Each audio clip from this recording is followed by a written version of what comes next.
Hello friends, again আমি এলাম একটা নতুন শর্ট নিয়ে।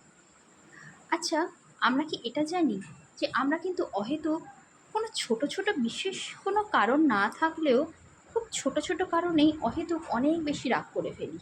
হয়তো আমরা সেই রাগটাকে কন্ট্রোল করতে পারতাম, হয়তো সেই রাগটা এতটা না করলেও হতো।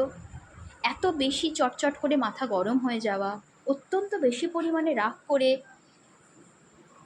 কারোকে খারাপ কথা, খারাপ ল্যাঙ্গুয়েজ, নিজের ল্যাঙ্গুয়েজকে খারাপ করে ফেলা, স্ল্যাং ইউজ করা, হাতাহাতি মারামারি জায়গায় পৌঁছে যাওয়া, এই রকম করলে কিন্তু ডেফিনেটলি মনে রাখবেন আমরা আমাদের চার্টে আমাদের মঙ্গলকে খারাপ করছি। তাই সবসময় এটা মনে রাখবেন, নিজের রাগ যখনই আমাদের হাইপার একটা জায়গায় পৌঁছে যাচ্ছে, অবশ্যই চেষ্টা করবেন যাতে রাগটাকে কন্ট্রোলে আনা যায়, যতটা সম্ভব গ্রাউন্ডিং থাকা যায় আর নিজের রাগটাকে কন্ট্রোল করা যায়। এইটা করলে কিন্তু নিজের চার্টে আমরা আমাদের মঙ্গলকে ব্যালেন্স করতে পারবো।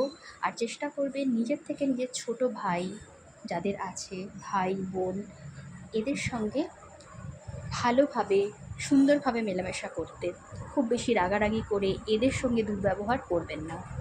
এই সব ছোটো ছোটো জিনিসগুলো করলে কিন্তু আমরা আমাদের মার্সকে একটা ব্যালেন্স পজিশনে আনতে পারবো। এখানে একটুখানি